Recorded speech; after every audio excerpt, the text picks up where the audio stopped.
Bismillahirrahmanirrahim. Assalamualaikum warahmatullahi wabarakatuh. Alhamdulillah walhamdulillahi rabbil alamin.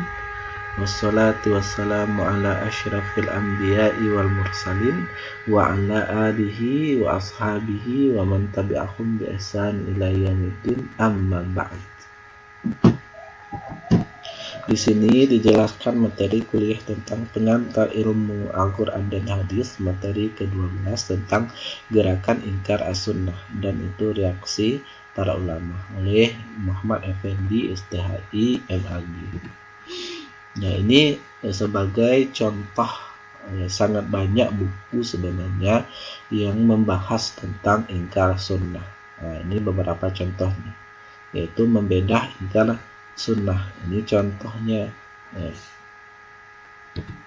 contoh buku tentang ingkar sunnah. Kemudian ada karangan dari Abduh Zulfidar AKH tentang debat terbuka antara ahlu sunnah versus dengan ingkar sunnah. Sangat banyak buku sebenarnya, ini hanya beberapa di antara buku yang membahas tentang ingkar sunnah. Sebelumnya kita memakai kuat dulu, artinya di sini adalah motivasi untuk kita belajar menuntut ilmu untuk mencari ridhonya Allah Subhanahu wa taala. Semoga bisa semangat dan termotivasi untuk belajar untuk bahagia dunia akhirat. Pahlawan itu bukanlah orang yang berani meletakkan pedangnya itu ke pundak lawan, tetapi pahlawan yang sebenarnya ialah orang yang sanggup menguasai dirinya ketika ia marah. Nah, ini berasal dari hadis Nabi. Kemudian ada juga 3 sifat manusia yang merusak, itu adalah kikir yang dituruti, hawa nafsu yang diikuti, serta sifat mengagumi diri sendiri yang berlebihan. Nabi Muhammad SAW.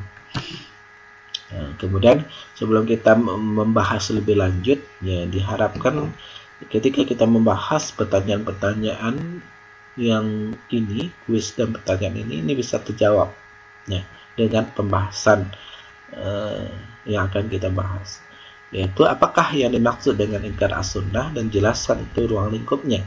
Kemudian dalam sejarah pernah muncul gerakan ingkar sunnah, kapan, di mana, dan kenapa gerakan ini muncul pertama kali. Kemudian sebutkanlah beberapa aliran atau organisasi yang diidentifikasi ulama sebagai kelompok ingkar sunnah pada masa klasik dan masa modern. Ungkapkanlah argumentasi nakli dan akli yang diajukan pendukung gerakan ini. Bagaimana menurut Anda argumentasi mereka? Beri analisa untuk menopang jawaban Anda.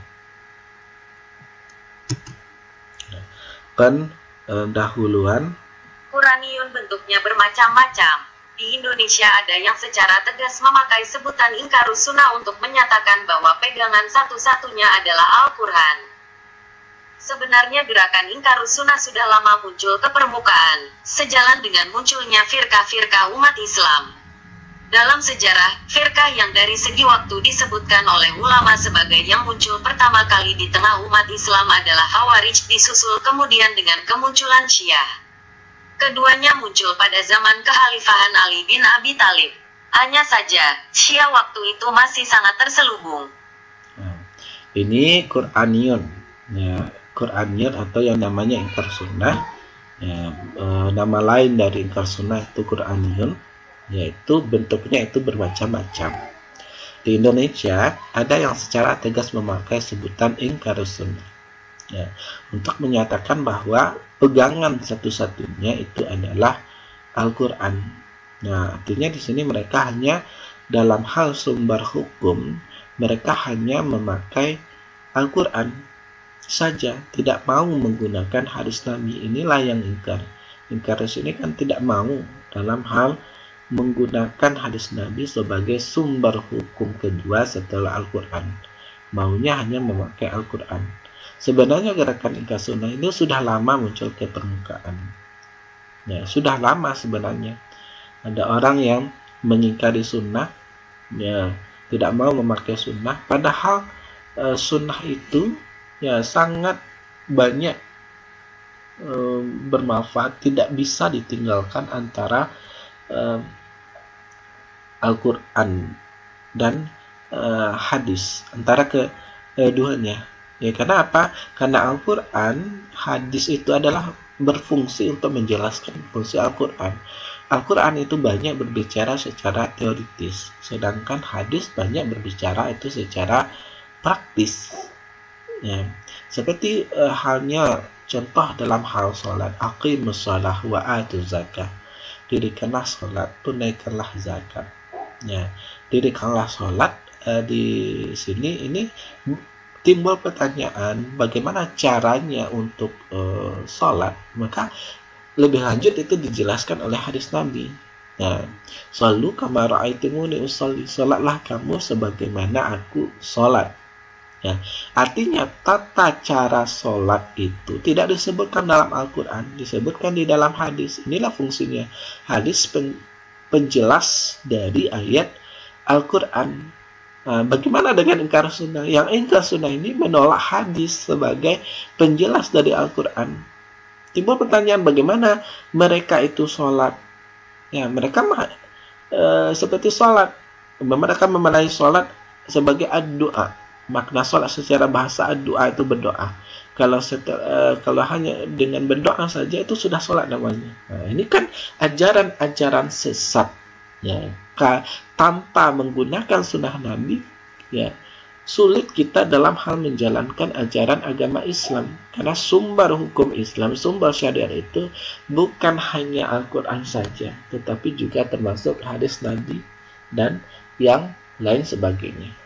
Ya, makanya kita berhati-hati terhadap yang namanya ingkar sunnah ini sendiri. Ya. Sebenarnya gerakan ingkar sunnah sudah lama muncul ke permukaan sejalan dengan munculnya firqah-firqah umat Islam. Dalam sejarah firqah dari segi waktu disebutkan oleh ulama sebagai yang muncul pertama kali di tengah umat Islam adalah Khawarij, disusul kemudian dengan kemunculan Syiah.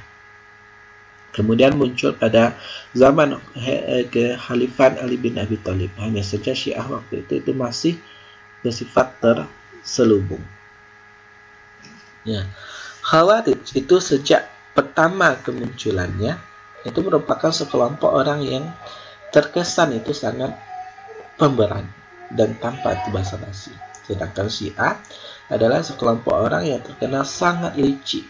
Salah satu akidahnya adalah menipu. Akidah menipu ini mereka istilahkan dengan taqiyah.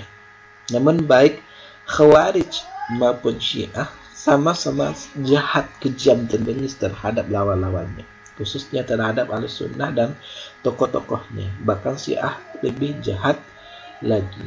Ini Majmu' Fatawa Ibnu Taimiyah.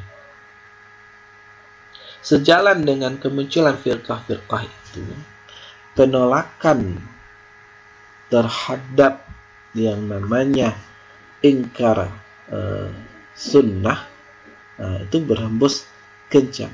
Bahkan penolakan terhadap sunnah itulah yang menjadi pemicu lahirnya firqah-firqah. Baik penolakan secara total maupun penolakan secara sepenggal-sepenggal, dalam arti yang sesuai dengan hawa nafsu diterima, sedangkan yang tidak cocok dengan hawa nafsu ditolak. Khawarij menolak berpegang kepada sunnah jika menurut mereka tidak sesuai dengan zahirnya nas Al-Quran. Ya. Jadi yang namanya penolakan ada yang dari ingkar sunnah itu adalah penolakan secara total terhadap sunnah. Semua sunnah itu ditolaknya. Namun dan ada pun yang menolak itu secara semenggal. Ada yang menerima sunnah, ada yang tidak. Dalam arti yang sesuai dengan hawa nafsu diterima. Kalau ada hadis yang mendukung hawa nafsu mereka, pendapat mereka, pemahaman mereka, maka mereka terima. Sedangkan kalau ada hadis yang tidak sesuai dengan pemahaman mereka, tidak sesuai dengan hawa nafsu mereka, itu mereka tolak. Ya, seenaknya saja itu dalam beragama. Padahal dalam agama kita harus sami'na wa ata'na. Kami itu mendengar dan kami patuh. Khawarij menolak berpegang kepada sunnah jika menurut mereka tidak sesuai dengan zahirnya nas Al-Quran.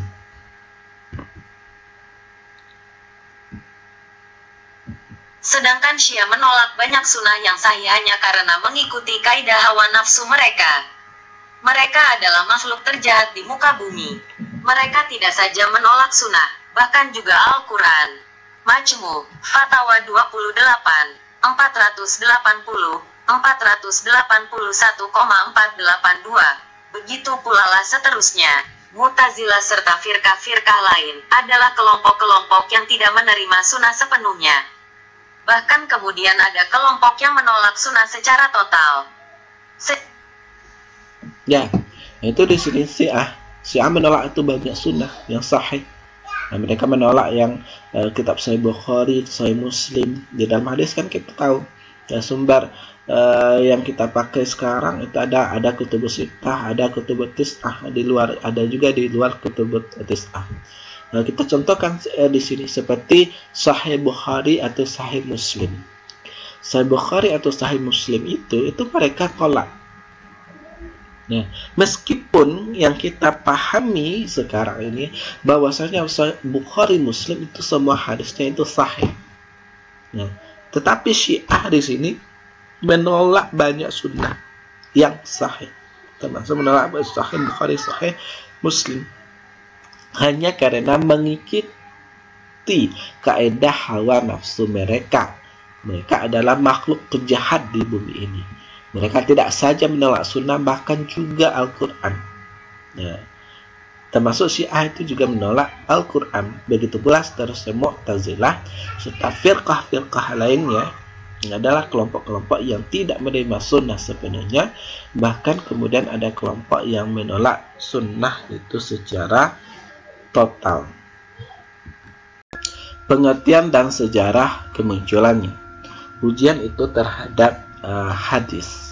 Ada ujiannya adalah hadis maudhu dan ingkar sunnah. Kita lihat di hadis Nabi sebenarnya itu telah memprediksi bahwasannya akan ada orang-orang yang membuat hadis palsu dan akan ada orang-orang yang mengingkari sunnah, tidak mau menjadikan sunnah sebagai sumber ajaran agama Islam yang wajib dipegangi dan diamalkan. Man kadzdzaba alayya muta'ammidan falyatabawwa maq'adahu minan nar. Barang siapa yang berdusta atas namaku muta'ammidan dengan sengaja falyatabawwa maq'adahu minan nar, maka silakan tempati itu tempat duduknya itu di neraka. Nah, ini kan prediksi Nabi bahwasanya akan ada orang yang membuat hadis maudhu dan maknanya di dalamnya itu juga akan ada orang yang ingkar itu terhadap as-sunnah. Lamaran Rasul akan muncul dari generasi yang mengingkari hadis Nabi dan juga ada orang yang membuat hadis maudhu. Nah, itu maknanya. Ya, ingkar sunnah adalah kelompok tertentu di kalangan umat Islam yang menolak otoritas sunnah dan hadis sebagai hujjah atau sumber ajaran agama yang wajib dipegangi dan diamalkan. Awal kemunculan ingkar sunnah klasik. Secara paradigma, pemikiran dan pemahaman, sejarah ingkar sunnah itu memang sangat erat dengan golongan Khawarij, Mu'tazilah dan Syiah Rafidah. Muhammad Mustafa Al-Azami bibitnya itu pada generasi sahabat. Muhammad bin Idris Asy-Syafi'i akhir abad 2 Hijriah. Ingkar sunnah klasik muncul sebagai akibat dari interaksi dan adopsi pemikiran rasional Yunani dan Persia. Menurut Dr. Muhammad Mustafa Al-Azami, Khawarij menerima sunnah Nabi Sallallahu Alaihi Wasallam dan percaya bahwa as-sunnah sebagai sumber asasi bagi tasyri' Islam. Karena itu tidaklah mutlak bahwa seluruh Khawarij menolak as-sunnah yang diriwayatkan para sahabat sesudah tahkim maupun sebelum. Mu'tazilah mengambil hadis-hadis Nabi Sallallahu Alaihi Wasallam, tetapi mereka menolak hadis-hadis yang bertentangan dengan kaidah berfikir mereka. Jadi tidaklah menolak seluruh hadis Nabi.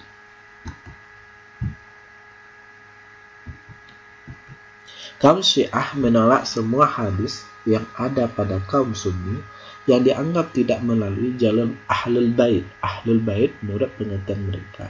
Karena itu 96% hadis-hadis Rasulullah SAW mereka tolak dan hanya 4% saja mereka terima. Imam Malik berkata tentang Rafidah, jangan bicara dengan mereka dan jangan meriwayatkan sesuatu pun dari mereka. Mereka adalah pendusta. Ibnu Taimiyah berkata tentang Syiah Imamiyah, mereka adalah manusia yang paling pendusta dalam masalah naqliyah wahyu dan sebodoh-bodoh manusia dalam masalah akal. Bahkan mereka ini golongan yang paling bodoh. Sebenarnya bisa difahami bahwa benih-benih ingkarus sunnah sudah muncul bersamaan dengan lahirnya firqah-firqah di atas. Hanya saja saat itu mereka tidak dikenal sebagai gerakan ingkarus sunnah, sebab memang bukan itulah spesifikasi kesesatannya. Tetapi firqah-firqah itulah sejatinya yang memelopori lahirnya gerakan spesifik ingkarus sunnah, bahkan gerakan-gerakan menyimpang lain yang memiliki unsur pengingkaran terhadap sunnah, meskipun tidak secara total, tetapi hanya secara parsial. Ummul Qura Ditaif dalam bukunya. Sebenarnya bisa dipahami bahwa benih-benih ingkar sunnah itu sudah muncul bersamaan dengan lahirnya firqah-firqah di atas. Khawarij, Mu'tazilah, Syiah. Ya. Hanya saja saat itu mereka tidak dikenal sebagai gerakan ingkar sunnah. Sebab mereka bukan itulah spesifik kesesatannya.